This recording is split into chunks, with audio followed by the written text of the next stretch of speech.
거기 제시문 같이 보면은 지금 최고차항계수가 양수인 3차 함수인데 x 이퀄 알파에서 극대 x 이퀄 베타에서 극소값 0을 간다 그랬어요. 자, 이렇게 생긴 거죠. 대략적으로. 그 다음에 이제 문제가 방정식 f x 빼기 fx 이퀄 fx라는 방정식. 요 방정식의 실근이 알파와 베타 사이에 n개가 등장한다. n개가. 그게 제시문이 끝나요. 그리고 나서 제시문 밑에서 뭐라고 그랬죠? 이 명제가 참이되게 하는 n값이 있는 g가 빠졌네. 있는 g 판별하고 n의 값을 구하시오. 그러니까 이게 말이 굉장히 불필요하게 복잡하게 돼 있는데 무슨 말인가요? 몇 개냐 그 말이죠. 어? 이 방정식 실근이 몇 개냐 그 말입니다. 그러면 자, 우리 이제 문제를 접근해 보기 위해서 이리저리 탐색을 해보는데 좌변에도 f 괄호, 우변에도 f 괄호. 아, 그러면은 괄호 안에 있는 것들이 같으면 등식이 성립하겠네요. 어? x 빼기 fx하고 x하고 같으면 되겠네요. 물론 그렇지. 이게 성립하면 이게 되겠지만 잘 아시다시피 역은 성립하지 않으니까. 그럼 일단 이것부터 찾아보자고. 이건 무슨 얘기죠? fx가 0이라는 얘기입니다. 같은 얘기죠. fx가 0인 것은 fx를 0으로 만든 x는 두 개가 있겠네요. 여기 베타 하나 있고 그 다음에 여기 하나 있고 두 개가 있습니다. 그러니까 여기 뭐 감마라고 해볼까요? 감마라고 해보면은 x 이퀄 감마하고 베타 이렇게 두 개가 나오긴 하는데 어떤가요? 이것은 우리 문제에서 삼고 있는 범위가 아닙니다. 그러니까 뭐야? 영향가가 없다는 얘기지. 영향가가 없어.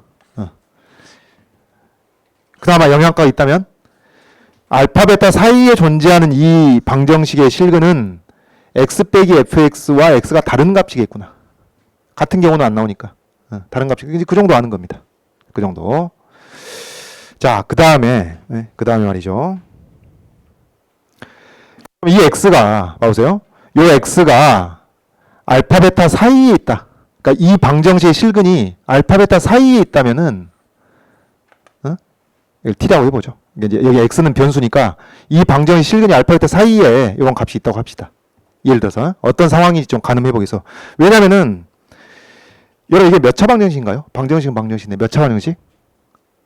9차 아니 9차. 3차에다 3차 합성해 놨으니까 9차 방정식인데 9차 방정식을 미정계수 이용해서 할 수는 없잖아요.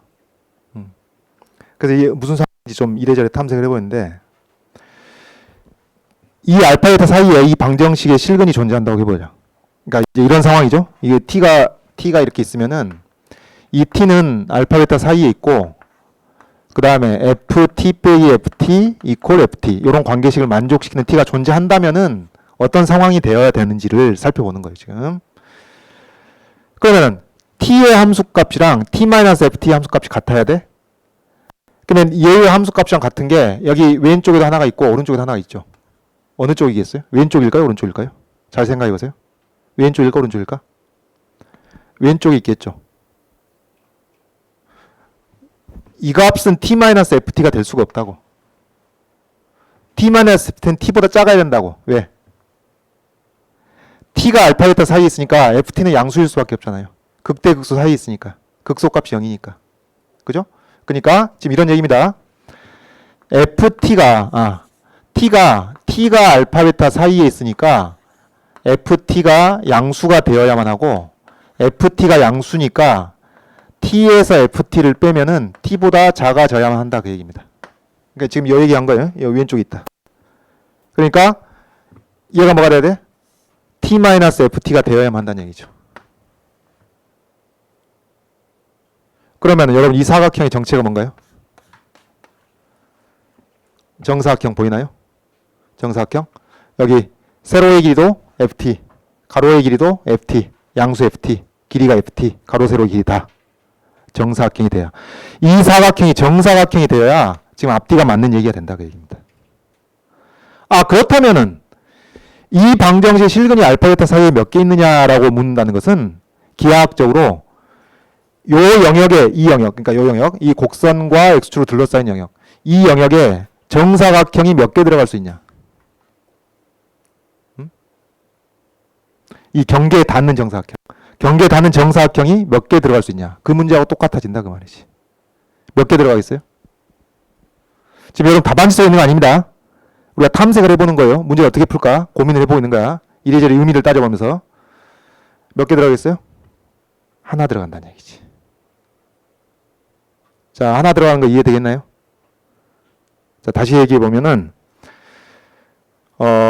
만약에 이게 그림이 그렇지만은 요게 정사각형이라고 칩시다. 요게 정사각형을 치면은 t 값이 조금 작아지면 세로는 길어지고 가로는 짧아져. 그 다음에 t 값이 조금 커지면은 가로는 길어지고 세로는 짧아져. 점점 그렇습니다. 그러니까 정사각형이 또 존재할 수 없다는 얘기지. 혹은 이렇게 얘기할 수도 있죠.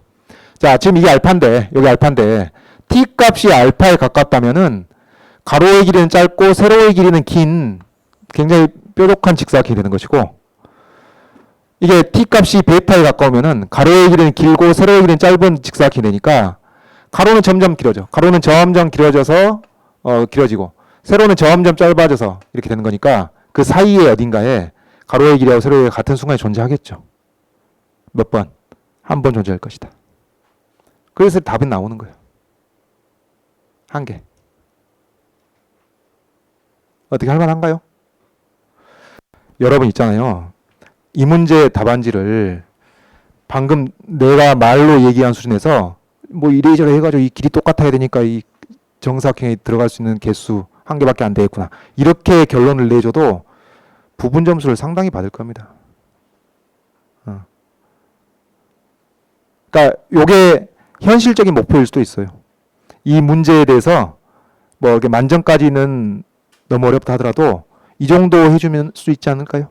만점은 아니더라도 의미 파악해서 결론 내고 요걸 현실적인 목표로 삼을 수 있는데, 이제 오늘 수업의 목표는 여기서 좀 더 가보자 그 말이지. 뭐 이제 가능하면 만점까지 가보고 뭐 조금이라도 더 가보자 그런 얘기입니다. 그러니까 여러분 이 문제는 답이 한 개니까 사실은 무슨 문제냐, 이 방정식에 주어진 방정식, 요 방정식, 주어진 방정식의 실근이 이 알파 베타라는 구간에 유일하게 존재함을 보여라. 그거와 똑같은 겁니다. 그러니까 그런 게 숨어 있는 거예요, 사실은. 근데 이제 교수님 입장에서 뭐 유일하게 존재함을 보여라 그러면 좀 너무 싱겁고 또 이게 그 증명 문제라는 분위기를 너무 풍기니까 n개라고 해놓고 n값을 구하라고, 이렇게 값을 구해야 되는 것이냐, 그렇게 좀 이렇게 포장을 하신 것 같은데 사실은 내용은 유일하게 존재함을 보여라 그 얘기가 되는 것이죠. 그래서 이제 직관적으로 이게 답을 파겠네. 그럼 어떻게 하는 거죠? 이걸 이제 수학적으로 어떻게 할 것이냐. 여기서 이제 한 발 더 나아가 봅시다. 그러면은 예외가 없다니까 여러분. 유일하게 존재함을 보여라. 유일하게 존재함을 보여야 하는 그런 문제가 나오면 뭐 하자? 첫째 존재성, 둘째 유일성. 존재성 뭘로? 사이값 정리로. 유일성은 단조성으로 가든지 기류포로 가든지. 자, 그럼 존재성부터 갑시다. 존재성. 사이값 정리로 해서 존재성을 규명해 보고자 합니다. 그러면은 존재성, 뭐의 존재성? 실근의 존재성. 어디 사이에? 알파, 베타 사이에 실근이 반드시 존재한다. 무슨 방정식에? 이 방정식에. 문제에 주어진 방정식의 실근. 자, 그럼 이거 어떻게 할까요? 옮겨서 이퀄 0을 만들고 플러스 마이너스 찾으려고 하는 게 제일 속 편하다니까요. 그래서 옮기자고. 좌변을 옮겨. 그래서 f, x 빼기 fx 마이너스 fx. 그러니까 지금 우리 문제에 주어진 방정식은 여기에 이퀄 0이 붙은 방정식입니다. 자, 그래서 이건 뭐래? 이퀄 0이 붙은 방정식이니까 요 함수, 이 전체, 이 함수, 좌변을 옮겨놓은 요 함수 값이 양수인가 하나 찾아내고 음수인가 하나 찾아내면 끝난단 말이에요, 존재성이. f가 연속이니까 f를 합성해도 연속이겠지. 자, 그래서 그걸 찾기 위해서 얘를 이제 요 함수 전체를 gx라고 하자는 얘기예요. gx라 하면 이렇게 하고 출발하는 거죠. 그래가지고 왜? 플러스 마이너스 하나 찾잔 말이에요. 함수값. 그러니까 이 전체적인 틀만 가지고 있으면 할만해요. 시기 좀 길어서 그렇지 할만하다고. 자, 이제 뭐 대입할까요, 여러분? 우리가 실근이 어느 범위에 있는 걸 밝히고 싶어? 알파, 베타 사이. 찔러보세요. 뭐 대입할까요? 알파 대입하고 베타 대입해보자 그 말이에요. 먼저 알파부터 갑시다. 알파. G 알파를 해보니까 F 알파 빼기 F 알파. 빼기 F 알파. 요겁니다. 요것이 지금 플러스 마이너스인지 결론을 내고 싶어요, 일단. 그럼 여러분 이런 경우에 보시면은 F 빼기 F입니다. F. F 함수값 빼기 F 함수값이니까 얘들 사이의 대소관계를 결정짓기 위해서는 먼저 이 괄호 안에 있는 것들의 대소관계를 확인하고 첫째. 둘째, 괄호 안에 있는 것들이 F가 증가하는 구간에 있는지 감소하는 구간에 있는지 이 사실을 파악하면 됩니다. 이 두 가지 사실. 이 부호를 결정하기 위해서는. 그렇죠? 자, 그러면 일단 말로 해봅시다. 알파하고 알파 빼기 F 알파하고 왼쪽 오른쪽 누가 커요? 오른쪽 게 크죠? 왜? F 알파가 양수니까. 자, 그럼 둘째. 얘네들 알파 빼기 F 알파하고 지금 이 괄호 안에서 작은 놈 큰 놈인데 얘네들이 F가 증가하는 구간에 있나요? 감소하는 구간에 있나요? 증가하는 구간에 있습니다. 왜? 알파까지는 증가하잖아. 알파보다 작은 놈 알파니까 알파 이하인 구간, 증가하는 구간. 증가안에 있는 구간에 있으니까 큰 놈의 함수값이 작은 놈의 함수값보다 더 크죠. 부호는 마이너스가 되겠습니다. 이쪽 게 더 크니까. 이렇게 부호 결정되는 거예요. 절반의 성공입니다.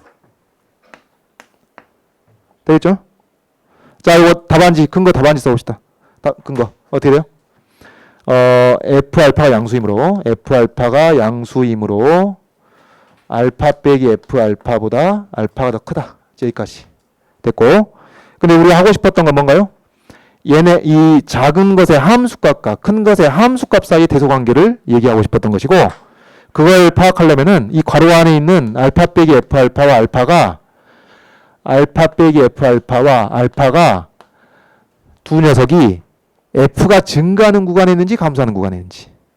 근데 이게 알파 이하인 구간 이렇게 쓰시면 되겠습니다. 알파 이하인 구간에서 fx가 증가함으로 부등호 방향 그대로다. 그래서 이게 음수가 된다. 할만하죠? 할만해요. 자, 이게 이 G알파가 음수라는 것의 근거가 되겠습니다. 다음 뭐 해보자고? G베타가 G베타. 이제 베타를 한번 집어넣어보자. 여기서 이제 양수면은 끝나는 거죠, 존재성. X에다가 여기 흰색식 GX 정의된 여기 흰색식에다가 X 자리에 베타를 집어넣게 되면 베타 빼기 F베타 마이너스 F베타 이겁니다. 자, 어떤가요? 이거 F베타 0 또 0 그럼 또 F베타 0이 되어버리네. 시오피요. 결론이 나요? 알파 베타 사이에 있다. 결론이 나? 결론은 낼 수가 없죠. G알파 음수고 G베타가 0이야? 알파 베타 사이에 근이 있다고 할 수가 없지. 베타 근 나오겠지만 지금 그것은 논외로 하고 있는 것이고 결론이 안 납니다. 어떡하지? 딴 거 대입해 봐야지. 대입할 만한 게 뭐 있나? 변곡점 2분의 알파 플러스 베타? 뭐 좋습니다. 근데 대입해 보면 영양가가 없어. 의미가 없어. 안 나와. 어떻게 할까? 자, 이게 여기 조금 어려운데요. 안 해봤던 거라 좀 어려운데 알파 베타 사이에 실근이 존재함을 보여야 되니까 알파 대입해보고 베타 대입해봤단 말이에요. 부호가 다르게 나오면 이제 해피엔딩이 되니까. 근데 결론이 안 났어? 뭐 때문에 안 났나요? 여러분 봐보세요. 뭐 때문에 안 났냐면은 이 괄호 안에 있는 것들이 같아져 버렸어. 이 괄호 안에 있는 것들이 차이가 발생해야 함수값이 플러스, 이 격차가 플러스가 되는지 마이너스가 되냐 할 텐데 이 같아버린 거 이게 안에 있는 것이. 왜 같아졌어요? F 베타가 0이라는 아주 특수한 케이스였기 때문입니다. 그럼 우리는 뭘 해야 돼? 이 둘의 격차를 만들기 위해서 함수값이 0이 아닌 것을 잡아줘야 된다 그래. 함수값이 0이 아닌 것을 대입해줘야 여기서 플러스든지 마이너스든지 나온다 그 말이지. 그래서 여러분 베타를 집어넣었더니 베타 함수값이 하필이면 0이야. 베타 함수가 합치면 0이니까 자, 저 그래프 한번 봐볼까요? 베타에서 왼쪽으로 살짝 움직이든지 오른쪽으로 살짝 움직이든지 그걸 대입해야 되겠다 그 말이지. 그러면 왼쪽으로 갈까요? 오른쪽으로 갈까요? 당연히 왼쪽으로 가야지. 오른쪽으로 가면 안 되지. 왼쪽으로 가야지. 알파 베타 사이가 돼야 되니까. 그래서 이 얘기입니다. 이 gx의 x자리에다가 베타를 집어넣을 게 아니라 베타보다 살짝 작은 놈을 집어넣자 말이지. 그럼 어떻게 하죠? 베타보다 살짝 작은 놈을 집어넣으면, 그렇게 쓸 수는 없잖아요. 이럴 때 쓰는 말이 충분히 작은 양수입니다. 충분히 작은 양수. 그래서 이렇게 충분히 작은 양수 h에 대해 베타 마이너스 h를 집어넣자. 그러니까 베타는 함수값이 0이 돼버렸어. 그러니까 여기 격차가 안 생기니까 곤란했단 말이죠. 그래서 베타보다 살짝 작은 것을 여기 gx x자리에다가 집어넣자. 그 얘기예요. 자, 집어넣읍시다. gx x자리에 베타 빼기 h를 집어넣고, 다음 f 안에 x자리에 베타 빼기 h 집어넣고, 그 다음 마이너스 f x자리에 베타 빼기 h를, 그 다음에 또 마지막에 f x자리에 베타 빼기 h를. 그러니까 여러분 이거는 논리적으로는 컴퓨터가 보기에는 베타를 집어넣나 베타 빼기 h를 집어넣나 뭐 성격이 비슷한 식인데, 이제 우리는 사람이니까 식이 너무 방대한 것 같지만은 착시 현상입니다. 별거 없어요. 알파 집어넣을 때랑 베타 집어넣을 때랑 본질은 똑같아요. 자, 그러면은 여기서도 뭘 알고 싶어요? 함수값 빼기 함수값의 부호를 알고 싶어. 누가 더 큰지. 그걸 알려면 뭐 해야 되죠? 똑같습니다. 괄호 안에 있는 것들 사이의 대소관계를 먼저 확인하고, 그 다음에 이 녀석들이 f가 증가하는 구간에 있는지 감소하는 구간에 있는지 알면 된단 말이지. 그 두 가지. 첫째, 괄호 안에 있는 것들 대소관계 어떻게 되죠? 이건 훨씬 쉽죠? f 베타 빼기 h가 뭐였어? 양수입니다. 양수. 어? 그러니까 여러분 지금 저기 너무 멀어서 여기 다시 하면은, 여기 베타 있었는데 베타보다 살짝 작은 놈을 집어넣었거든. 그 함수값은 0보다 살짝 큰 양수가 되는 겁니다. f가 연속이니까. 예? 이게 살짝 왔으면 저것도 살짝 가는 거지. f가 연속이니까. 그래서 이게 하여튼 살짝 0보다 살짝 큰 양수야. 그래서 양수를 뺐으니 이게 더 줄어든 거지. 그래서 괄호 안에서 얘보다 얘가 더 큽니다. 됐죠? 그럼 이제 두 번째는 얘네들이 이 괄호 안에 있는 것들이 f가 증가하는 구간에 있네, 감소하는 구간에 있네? 감소하는 구간에 있지.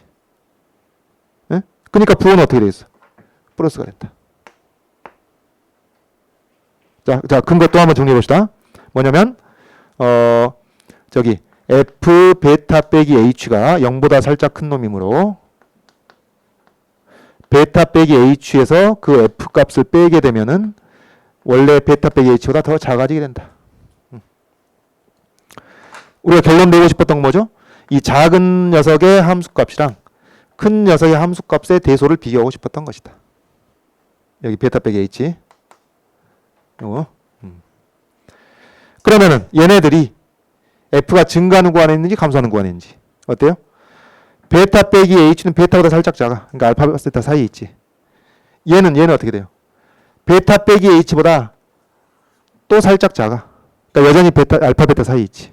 그래서 이 베타 빼기 h 마이너스 f 베타 빼기 h나 베타 빼기 h나 다 알파 베타 사이에 있다는 거죠. 알파 베타 사이에. 그리고 이 구간에서 f는 감소합니다. f가 감소함으로 부등호 방향이 바뀌게 되니까 이게 양수가 되었던 것이죠.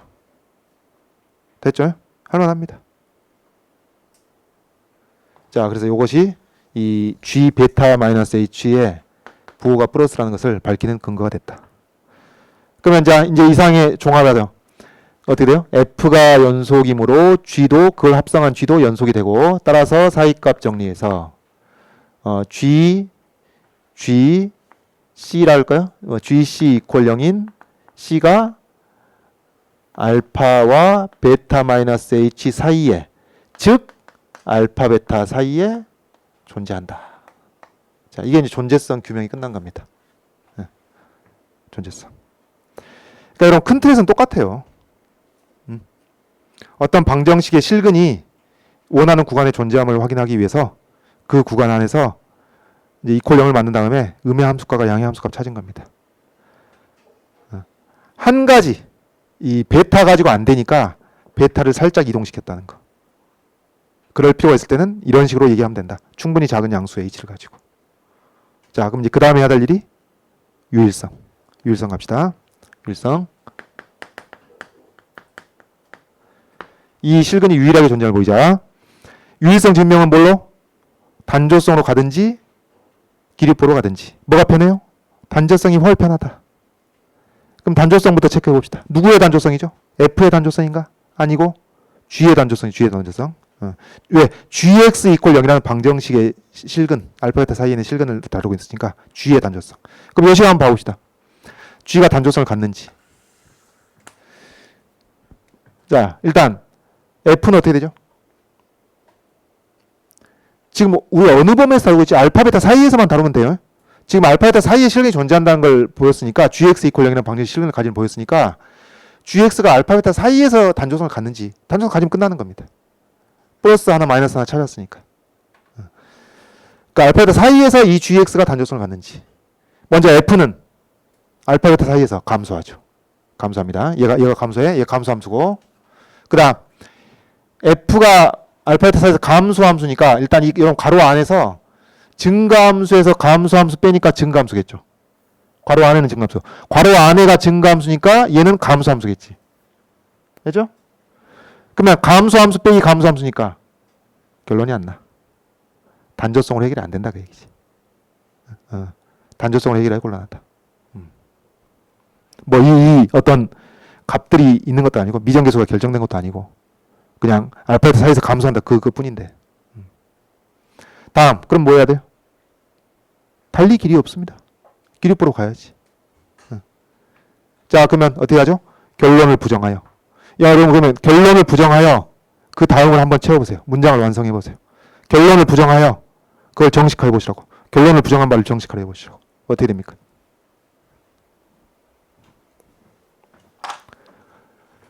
결론을 부정하여 무슨 결론?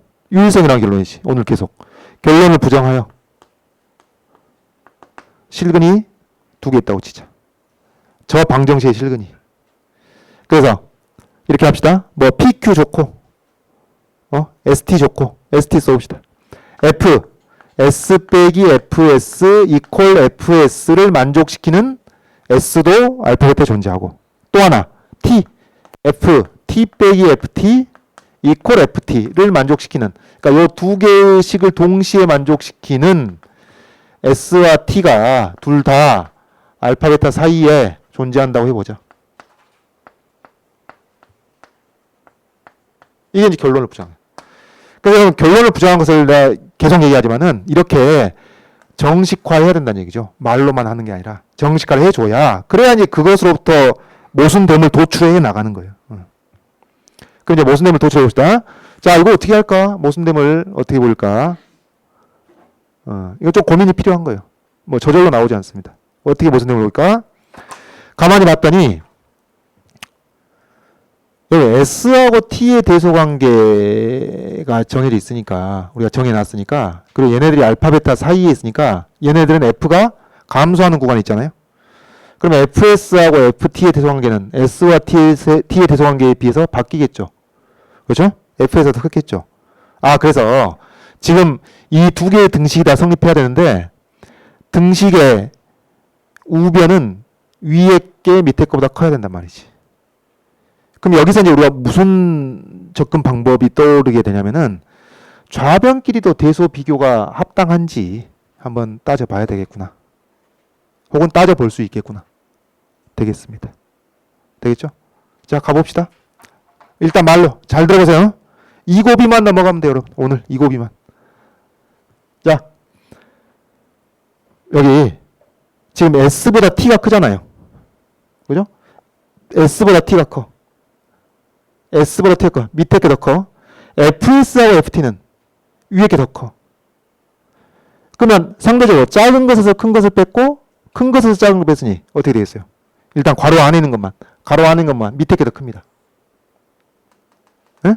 밑에 게 더 커. 혹은 이렇게 할 수도 있죠. 혹은 이 괄호 안에 있는 것들끼리 대소관계를 지금 S하고 T의 대소관계 이렇다 그랬고 F가 얘네들이 감소하는 구간에 있으니까 이게 부동가 바뀌었는데 여기다 마이너스를 곱하는 거지. 마이너스 1을. 마이너스 1을 곱해버리면은 부동가가 다시 또 바뀔 거 아니에요? 얘네들끼리 더했다 보면 돼요. 그러면 S 빼기 FS 하고 T 빼기 FT 하고 대소관계 이렇게 나오겠지. 간단하죠? 이건 복잡한 게 아니에요. 이건 복잡한 게 아니고, 그러면 얘네들 사이의 대소 관계를 확인했으니 얘네들이 F가 증가하는 구간에 있는지 감소하는 구간에 있는지 그걸 알면 되겠습니다. 어떻게 됐죠? 지금 S하고 T가 알파 베타 사이에 있게 되니까 이 방정식의 근이 되기 위해서는 S 빼기 FS는 알파보다 작은 쪽에 있어야 돼. 그죠? 또 T가 여기 있으니까 함수값이 T 빼기 FT도 알파보다 작은 쪽에 있어야 돼. 그러니까 S 빼기 FS하고 T 빼기 FT는 함수 F가 증가하는 구간에 있다는 얘기죠. 증가하는 구간에 있으니까 밑에 게 크다는 결론이 나와버리니까 여기서 모순이 발생하는 겁니다. 요거 찾아내면 끝나지. 자, 방금 말로 한 거 정리할게요. 말로 한 거 정리하면은 먼저 이 S 빼기 FS하고 T 빼기 FT의 대소관계는 확인했고, 그 다음에 어떻게 돼? S 빼기 FS하고 T 빼기 FT가 다 어디에? 알파보다 작은 범위. 마이너스 무한대 알파. 열린 구간. 이렇게 쓰면 되겠죠. 알파보다 작은 범위 있단 말이지. 얘네들이 다. 근데 이 알파보다 작은 범위에서 어떻게 돼요? F가 증가를 하죠. F가 증가함으로 여기 S-FS의 함수값과 T-FT의 함수값 사이에는 대소관계가 오른쪽 방향이다. 그 얘기가 여기서 좌변은 밑에 게 크고 우변은 위에 게 크니까 모순이다 그 얘기죠. 세게 모순이다. 그래서 이제 이거 비교를 하자면은 이렇게 된 거죠 지금. 먼저 이게 이 부분은 말로만 했는데 이런 간단히 이해가 돼서 말로만 했는데 S하고 T가 알파 베타 사이 있잖아요. 요 구간에서 F가 감소함으로 FS하고 FT의 대소가 이렇게 나왔던 거죠 아까. 그래서 이것이 요 두 가지 사실이 양립 불가능하다 그 얘기입니다. 모순이다. 이게 뭐 때문에 생긴 모순이냐? 실근이 두 개가 있다고 했기 때문에 생긴 모순이다. 따라서 결론 두 개가 될 수 없다. 유일하다. 결론이 되겠습니다.